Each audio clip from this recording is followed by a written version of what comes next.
Hello. Welcome to Yelling at Birds. All right. Hello. All right. Hello. I don't know why I usually do that whenever I'm start to talk to somebody. It's like a little prep. Like, all right, this is what I want to say. I remember I used to serve tables, and that was walking up to the table. I had to almost say that every time.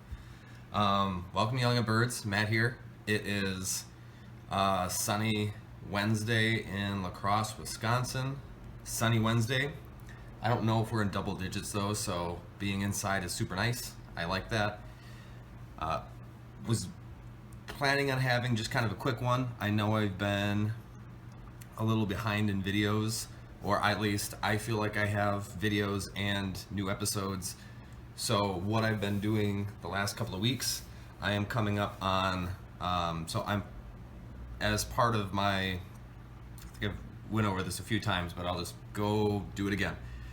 As part of my current situation, I'm coming into the last few months of a recovery program through the justice support system in La Crosse here.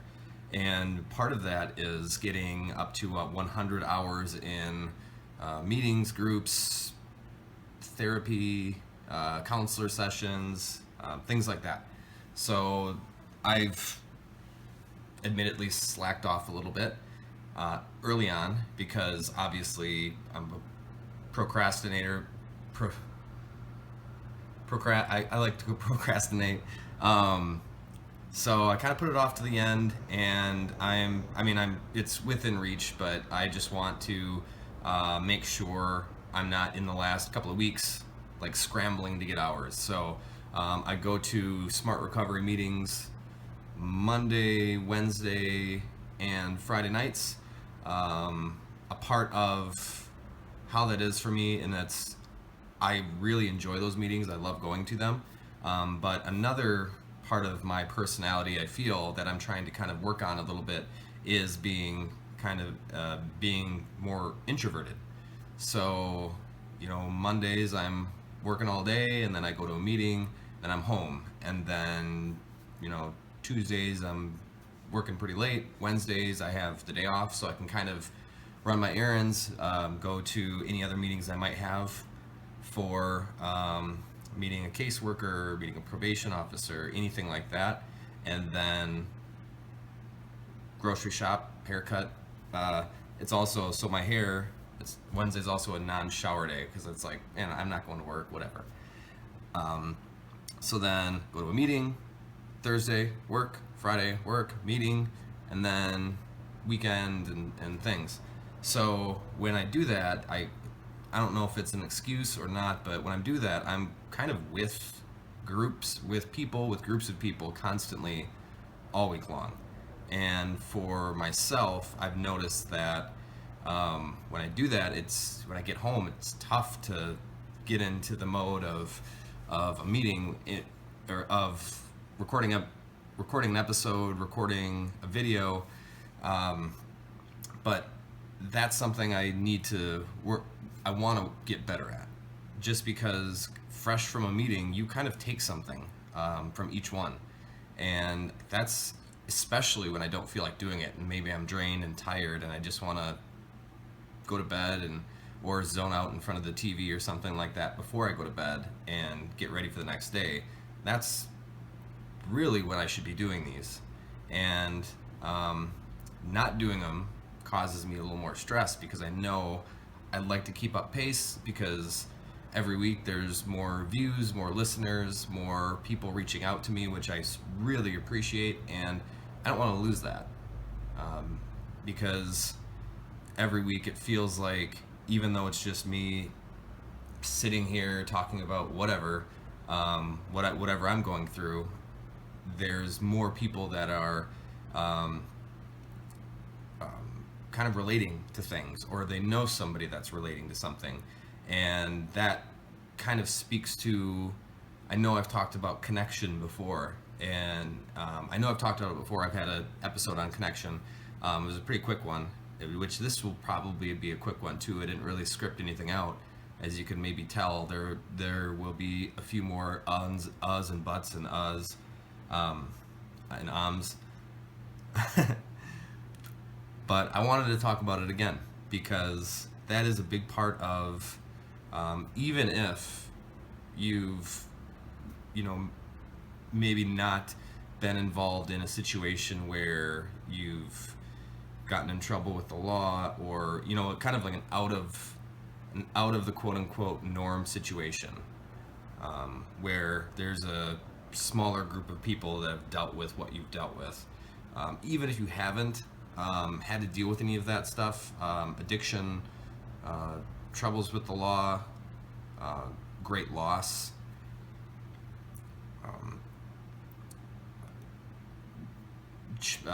childhood trauma, anything like that, connection's still a vital part of our life. It really is. And that's coming from somebody that I would like that's coming from me, where it used to be my fantasy to just like live in a little cabin in the woods somewhere, or up in a mountain somewhere, where I could just be there with my books and internet, and I could learn, I could maybe play video games, whatever, write, read, and every once in a while someone will come by. That's coming from me. And I know one thing that I gained in this entire process is when I started out, I was basically confined to, luckily enough, I didn't, have to spend time in jail or prison, but I was confined between my apartment and work. So there was nothing, and that's kind of my jam anyway. But what I realized is, as an introvert, I can tell when my social kind of tank is running empty and I need to go home and recharge. And it used to be where I would feel that it was like a one for one thing. If I spent an hour out with people, I needed like an hour I wanted an hour just to like decompress and be by myself. But what I've noticed through this, and I feel like I'm talking really fast, sorry. What I've noticed through this whole thing is that it's at least my social tank of energy, it's like a muscle like anything else. And I did notice when I was forced to just be, go to work, come home, and then that's it. So I'm home now, and there's no leaving, there's no anything else, I'm just home. I did notice that I started to notice the connection tank, and I could feel when that was running low. And I felt when there was the days where I would leave and, go back to work, or I would get a certain time to run my errands, that I could feel when I was around people, even if I wasn't directly interacting with them, I was just kind of people are around, I could feel that tank start to fill up again. So one big thing for myself and my energy level that I noticed through this whole thing was that the connection to other people, it's vital, it's necessary. And not just hi, hello, let's talk about the weather for a couple of minutes and then that's it. That's nice too. But it's like anything else. A shallow connection is like a shallow pleasure. A shallow connection, like having thousands of people that you barely talk to, or thousands of people that wouldn't necessarily support you in all of your choices, or maybe not support you, but just support you in general as a human being, or having a ton of friends that would just be quote unquote drinking buddies or shopping buddies or whatever. That's almost the same as as it was for me having addictive tendencies towards alcohol or anything else. It's, they're shallow pleasures. There's you're not really building anything. You are just escaping from whatever you're escaping from, whatever you happen to be escaping from. And real connection, it's that solid group of people that will tell you when you're straying off track, that will support you when you're hurt and down and be there for you. They're not going to support your decisions. They're not going to support everything you do, because that would just be a yes man. You need people that around you that you can trust, that you really trust their judgment, and they really have your best interest in mind. and they're not going to just lay down for you and support every damaging thing you decide to do. So I noticed that, and regardless of whether you find yourself in a situation like me or one that's completely unique to you, everybody needs some sort of connection, somebody that they can relate to, that you can kind of express yourself to, be vulnerable around without fear of unnecessary judgment. And that's what I know. There's negative connotations or negative talk around people wanting to have a safe space, but that's bullshit, because everybody needs that. And everybody has that. Even if if you feel like I don't need a safe space, but then you go down to the bar where everybody agrees with you, that's your safe space. Everybody needs to be heard, feel heard, and it makes it so much better when you are heard and you interact with and you connect with other human beings. And one point, why I'm talking about this again is it was brought up in another meeting, and it's kind of a point that keeps on getting hammered home because it's important. And I feel that, and I agree with the sentiment of it, is one dangerous part about recovery is how we naturally are as human beings. How nature works. Everything seeks, everything flows towards the path of least resistance. And one of those paths for recovery is using meetings as a crutch, as the only crutch. Like using the meeting that should just be like maybe it should just be a crutch, but it's not the cure. It's just something to help you along the way as you get better. Using that as the only method, and we see that where people will just feel like they're making progress because they just go to a meeting and that's it. But why that point keeps getting hammered home is it's vitally important to do that. It helps. Go to meetings, or seek counsel of go to a counselor, go to a therapist, anything like that. And I think anybody should do that. It's nice to have someone to talk to that's not that's not family and friends, that's just kind of completely on the outside, that's not really invested in, that obviously doesn't want to see you fail, but they're not really there to judge you. They're just there to let you vent. So you absolutely should use, meetings should be phase one, but it's also in addition to that,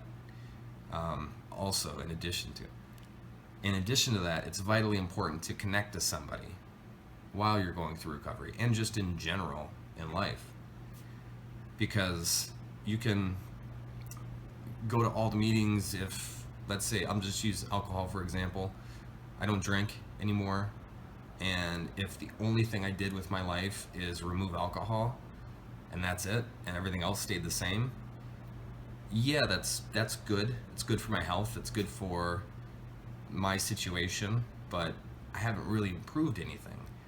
And that is one interesting thing that I've noticed is the last few times I've been through this, I'm getting sidetracked. The last few times I've been through this, I tried to do it on my own, pretty much. I had help. Friends were aware. There's people that would give me rides, be there for me, listen to me. But as far as the whole recovery process, in the past, I would just 90% of it was just on my own, and it was literally just going to meetings, getting my hours in. When I'm done, and I'll just do better next time. Obviously that didn't work because I wasn't making those connections. I wasn't changing anything other than removing a component from my life. And what I've noticed is the same feelings and the same stresses and the same everything are still there. I'm the same person I was now than I was when I was drinking. I'm the same person. The only thing I took away was the um, sorry, excuse me. The only thing I took away was that that option of this quick fix to escape, and getting drunk, getting blackout, and forgetting about it, and then repeating that the next day and the next day and the next day. So those same feelings of, and whatever reason I felt like I needed that escape, that still exists. And if the only thing you're doing is eliminating that one thing that you use as an escape, if you shop too much, if you ate too much, or whatever it was that you used as a quick fix to kind of settle whatever uneasiness you had, if that's phase one. And then phase two is you need to have that connection to someone else, so someone can be there to help you kind of repair and improve that situation, that look at that reason why you felt the need to escape, and find a path that's maybe not the path of least resistance, but a path that will be better for you and more healthy for you in the long run. And it's tough to do that when you're not making a connection with someone else, or you have no one around you to connect with, because it's just you. I'm not drinking now, and you're kind of really the hardest thing to do is to take a personal inventory and be completely honest with yourself. It's nice to get another viewpoint of someone you trust and someone that you can be vulnerable with. That's why that connection is so important. Plus, just the quality of life in general. If you have someone that you can be vulnerable with, and then someone that feels comfortable enough to be vulnerable with you, it's a much more enriching human experience, and it makes recovery worth it. It makes life worth it, and it doesn't have to be a romantic partner, or there's really no rules on who that has to be. It can just be, if you're going through recovery, it can be a sponsor. It can be someone you've reached out to over social media that is, that you're really resonating with their message. As long as you have someone that you can relate to and feel comfortable enough to be vulnerable around. And then once you kind of break that seal, it becomes easier to do that with more people. And that kind of goes back to, once it's easy to do that, obviously you can't be completely 100% vulnerable and open all the time. That would be exhausting, and a lot of that stuff would start to lose meaning. But kind of goes back to something I said a while ago about just kind of life in general. There's really no, at the end of the line, there's really no rewards for the people that hold the most back, or are the toughest, or handle something the most on their own. No, we're at the end of the day, we're all going to reach the end of the line, and it's not going to matter if we did it on our own. It's actually, I don't know where I was going with that. It doesn't matter if you were a tough guy or a tough girl, or a strong man or a strong woman, and didn't get help from anybody. There's help there. There's people around you. And, yes, some of it is on them to reach out and be available, but a lot of it, no one is a mind reader. A lot of it's on you to reach out. Find those people. And there'll be some bumps and bruises along the way. You'll maybe trust somebody you shouldn't have, or something like that, but you got to keep going. You got to keep trying.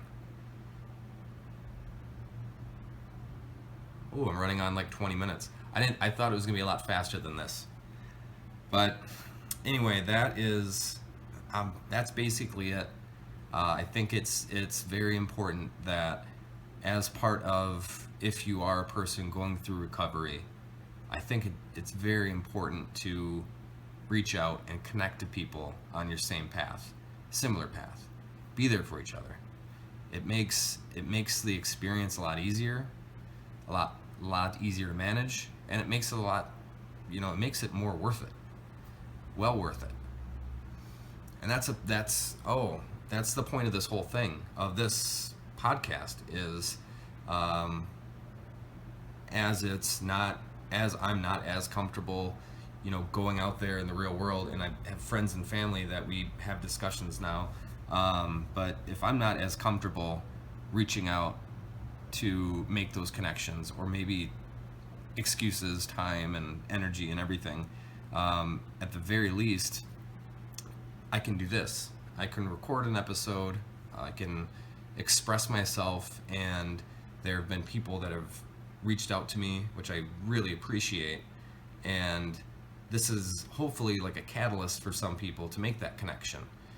Because first, you're watching or you're listening to somebody that is going through something that you can relate to, and that's just kind of, I know when I listen to people speak about an experience that I can relate to, I know it raises my comfort level a little bit, and just that having that conversation gives me a little more courage to have that conversation with someone else, or to reach out. So that's really it. So I appreciate you being here, listening, or watching. Listening or watching. For those of you listening, I just picked up the microphone I'm talking into, so I essentially picked you up and talked closer to your face. I appreciate it, and for those of you that have reached out to me already, I completely, really appreciate that. Feel free, if there's any struggles that you're having going through the recovery process, or just anything in general, Yelling at Birds on Facebook, Yelling at Birds podcast on Facebook, my Patreon page up. Reach out, send me a message. I'd love to chat with you a little bit. Another part of this show that I would like to begin, and I've been slow walking the preparation of that, is I'd like to start having people on here with me, whether it's on video or just straight audio. I don't want to, that's completely up to the person. I'd like to just start having interviews with people and getting to know them on a very human level. And that would be, questions would be known. I wouldn't want to surprise anybody or make anybody uncomfortable. But I'd really like to get to some very human questions, because I think that those are the ones that the reason and the motivations for why we do certain things are something extremely relatable across the board, no matter what the outcome or what the goals are. And I'd like to, just start chatting with some people. So if for any reason you're interested in that, send me a message too, and we can kind of further discuss how that would be, how we would go about it. Otherwise, that's all I have for today. Have a fantastic week. Thank you for being here with me. That's all I got. All right. Stay cool, birds.